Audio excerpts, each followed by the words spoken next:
क्या सीजेपी से किया वादा तोड़ रही है मोदी सरकार? छात्रों के विषय पर यह सवाल इसलिए उठ रहा है क्योंकि बिहार की सरकार ने छात्रों से मुकदमे वापस ले लिए।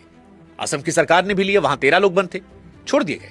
महाराष्ट्र में फडणवीस साहब ने 1000 लोगों के नाम थे मुकदमों में, उनसे 20 मुकदमे वापस ले लिए।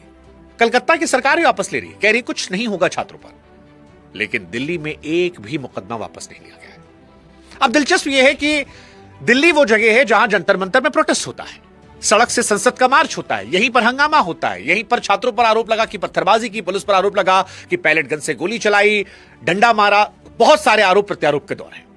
लेकिन यहीं से प्रॉमिस भी होता है कि छात्रों पर एफआईआर नहीं होगी। बाकी 4 जगह, वो 4 स्टेट जहां बीजेपी की सरकार है, वहां पर एफआईआर वापस ले ली गई। लेकिन दिल्ली जहां बीजेपी की सरकार है, हां, यह फर्क है कि बाकी स्टेट में पुलिस जो है वो स्टेट गवर्नमेंट के अंडर है, यहां पर होम मिनिस्ट्री अमित शाह के नीचे है। लेकिन यहां से वापस नहीं हो रहा।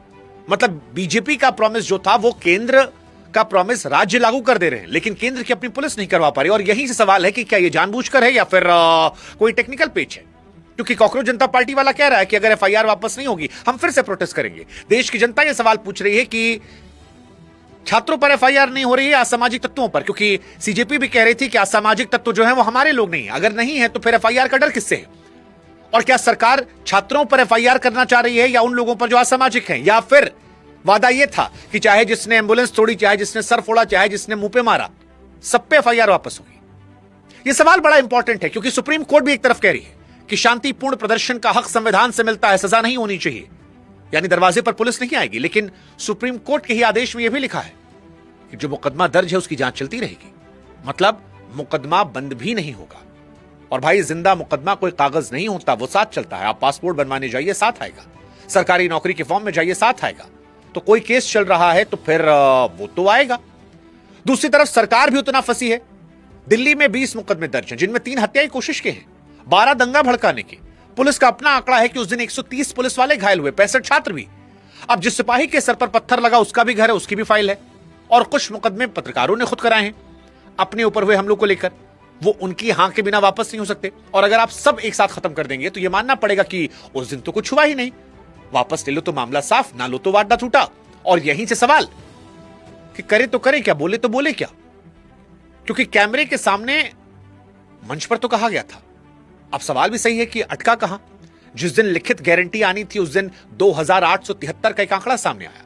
और यहीं से सवाल है कि क्या सरकार ने सीजेपी को धोखा दिया, वादा खिलाफी की? और सुप्रीम कोर्ट से भी बड़ी क्या सीजेपी है? क्योंकि सीजेपी के लड़के कह रहे हैं कि सुप्रीम कोर्ट को समझना पड़ेगा, वादा वादा है, तो क्या वो कोर्ट से बड़े हैं? आज इन सवालों को समझेंगे इस वीडियो में। नमस्कार, मैं हूं शुभांकर मिश्रा और ये बड़ा इंपॉर्टेंट इशू है। हमको लगता है अब आप भी बता दो, हम आपको डिटेल समझाएंगे, लेकिन आप भी समझाओ हमें कि क्या सारी एफआईआर वापस होनी चाहिए? यानी उस दिन कुछ नहीं हुआ। दूसरा, सुप्रीम कोर्ट ने कहा कि शांतिपूर्ण प्रदर्शन करने वाले छात्रों पर कोई एक्शन नहीं, लेकिन जो एफआईआर है, जांच चल रही है, वो चलने दो। पत्रकार जो पीटे गए वो जांच चल रही है। और सुप्रीम कोर्ट को चैलेंज सीजेपी वाला कर रहा है। सीजेपी वाला क्या इतना बड़ा हो गया सुप्रीम कोर्ट को चैलेंज कर देगा? एक। दूसरा, अगर सरकार ने वादा किया था तो क्या सरकार को पता नहीं था यह सब होगा? और पता था तो फिर कैसे वादा किया था अपनी साख बचाने के लिए? और जब कह दिया तो कर क्यों नहीं रहे? ये सब कुछ आज समझेंगे। आप बताओ इस पर आपकी राय क्या है। लेकिन हम आपको यह बताएं उससे पहले आपको बताते हैं सरकार ने वादा क्या किया था। सरकार ने 3 बात कही थी। एनडीए वाले राज्यों में प्रदर्शन करने वालों के सारे मुकदमे वापस होंगे, आगे नया मुकदमा नहीं बनेगा। इसकी गारंटी मंगलवार तक लिखकर आएगी। पेपर लीक की वजह से जिन बच्चों की जान गई उनके घर वालों को नियम के हिसाब से ज्यादा मुआवजा दिया जाएगा। तारीख थी 25 जुलाई। जेपी नड्डा और सौरभ दास, आशुतोष रांका, 36 दिन का धरना। उसी के बाद धर्मेंद्र प्रधान का इस्तीफा और उसी के बाद इस भरोसे पर धरना उठाया गया। अब भरोसे का असर भी दिखा। संसद मार्च के बाद बिहार में 690 लोग उठाए गए थे, 300 से अधिक नाबालिग थे। दबाव पड़ते ही बिहार के गृह मंत्रालय ने ऐलान किया कि सबको छोड़ दो, सब रिहा हुए। असम ने भी 5 मामले वापस लेने के लिए कहा। महाराष्ट्र में मुख्यमंत्री का आदेश आ गया और ये सारी तस्वीरें देश के सामने आई। अब यहां एक बात और समझने की है कि जुबानी वादा और लिखा हुआ वादा एक चीज नहीं होते, क्योंकि जुबान बदल जाए तो सबूत क्या। सीजेपी ने इसलिए कागज मांगा था और तारीख सरकार ने खुद दी थी, मंगलवार 28 जुलाई की। सीजेपी कहती है कागज उस दिन नहीं आया, आज तक नहीं आया। मंगलवार को ही सीजेपी वाले कह रहे थे कि छात्रों को डराना बंद नहीं हुआ तो आंदोलन फिर से होगा। अब सवाल है दिल्ली में यह मामला अटका क्यों है? क्योंकि सरकार की नीयत अगर खराब है तो बाकी राज्यों में भी खराब होती। अच्छी नीयत है बाकी राज्यों में, अगर एफआईआर वापस हो रही है तो फिर दिल्ली में कागज कहां अटक रहा है? तो कागज अटका है, लेकिन कहानी जो है वो ये है कि ऊपर से लिखित आदेश नहीं है।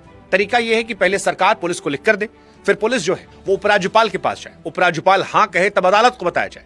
अब 3 मेज है और फाइल अभी पहली मेज से चली नहीं है। सवाल है लिखने वाला कौन? और वो बात जो इस बहस को बदलती भी है। किसान आंदोलन के दौरान दिल्ली में 54 मुकदमे दर्ज हुए, 17 वापस लिए गए और उनमें 26 जनवरी की लाल किले की हिंसा वाला मामला भी शामिल था। यानी वही 3 मेज, वही रास्ता, वही मंजूरी मिली। यानी हत्या की कोशिश, तोड़फोड़ वाले मुकदमे भी वापस हो सकते हैं। कानून से कोई दीवार नहीं है। तो सवाल यह कि जो 4 साल पहले हुआ वो अब क्यों नहीं हो रहा?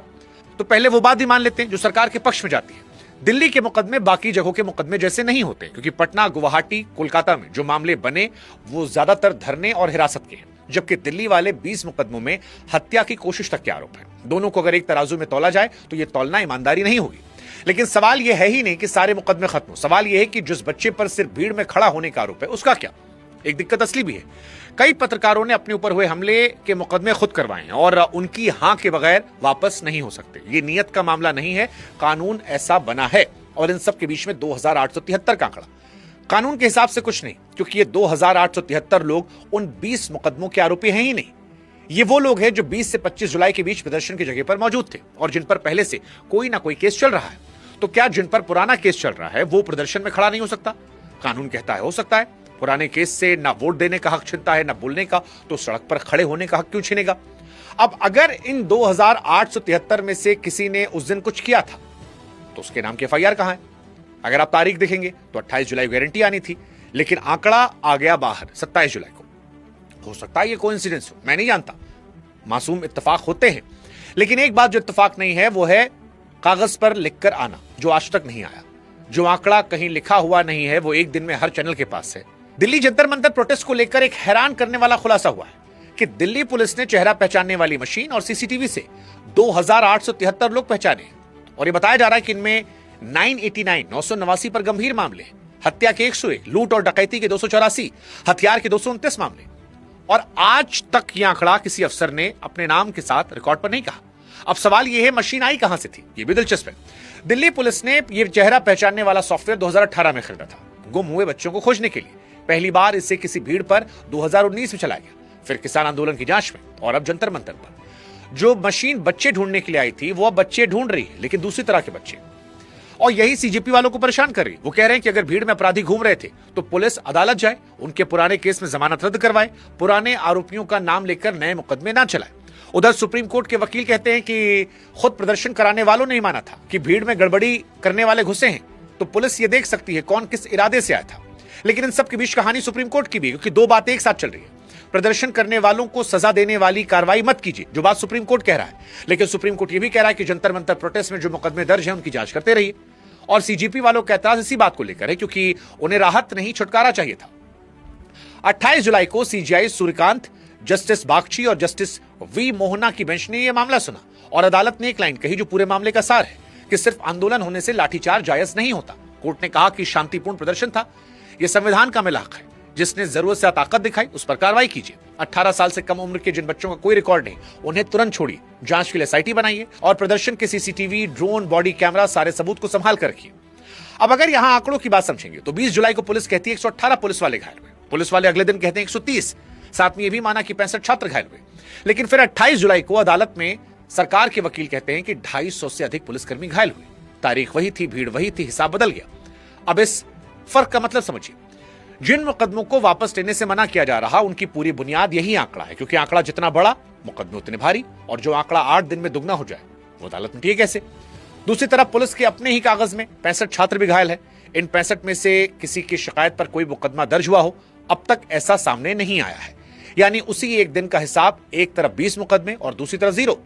हालांकि सरकार का भी यहां एक पक्ष है। पुलिस कह रही है कि 480 से ज्यादा ऐसे सोशल मीडिया हैंडल पकड़े जिनका कॉन्टैक्ट पाकिस्तान से था। कितना सच कितना फसाना वो पुलिस को आगे कोर्ट में एक्सप्लेन करना है। लेकिन कुछ सवाल पुलिस से भी है। कई तस्वीरों में सादे कपड़ों में लाठी लिए वर्दी वाले लोग दिखाई पड़े। बहुत से जवानों की वर्दी के नाम पर पट्टी नहीं थी, जो सुप्रीम कोर्ट के पुराने आदेश के खिलाफ है। बिहार में छात्रों के प्रदर्शन पर AK-47 चलाते जवान का वीडियो आया है। तो ये सारी चीजों में कहानी दोनों तरफ हो गई है। कुल मिलाकर आगे क्या? अगली सुनवाई 3 अगस्त को है। सुप्रीम कोर्ट ने एसआईटी बनाने से पहले केंद्र और दिल्ली सरकार को अपनी बात रखने का वक्त दिया है। महाराष्ट्र, बिहार, केरल, मध्य प्रदेश और उत्तर प्रदेश के मुख्य सचिवों को नोटिस भेजे गए हैं। हालांकि इसी बीच सीजेपी ने साक्षी नाम का एक पोर्टल बनाया है जहां प्रदर्शन की तस्वीर, वीडियो जमा करने की बात की जा रही है ताकि बाद में कोई सबूत न मिटाए, और मुकदमा झेल रहे लोगों के लिए एक लीगल फंड बनाया है। अब एक सवाल सीजेपी से भी है, क्योंकि सीजेपी ने प्रदर्शन के वक्त यह कहा था कि भीड़ में गड़बड़ी करने वाले लोग घुसे, तो फिर सवाल यह है कि माफी सबके लिए एक जैसी क्यों, किस आधार पर? सीजेपी का जवाब यह है कि गारंटी उन्होंने अपने लिए नहीं, उन लाखों बच्चों के लिए ली जो सड़क छोड़कर बातचीत की मेज पर आए, और डर यही है कि जिसने सड़क छोड़ी अगर उसके साथ वही हुआ जो लड़ते रहने वालों के साथ हुआ, तो अगली बार कोई मेज पर आया क्यों? अब जानकार कहते हैं कि जो विवाद एक बार बातचीत की मेज तक आ जाए, मुश्किल है कि वो आगे बढ़े। हो सकता है कि वो सही हो, लेकिन तब तक उस लड़के की फाइल ना बंद रहेगी ना खुलेगी, और हर फॉर्म में उसके साथ जाती रहेगी कानूनी फाइल। एक मेज पर आंदोलन खत्म हुआ, दूसरी मेज पर वो कागज आज भी पहुंचा है एफआईआर का, और सवाल अभी भी वही है जो 25 जुलाई की शाम किसी ने नहीं पूछा।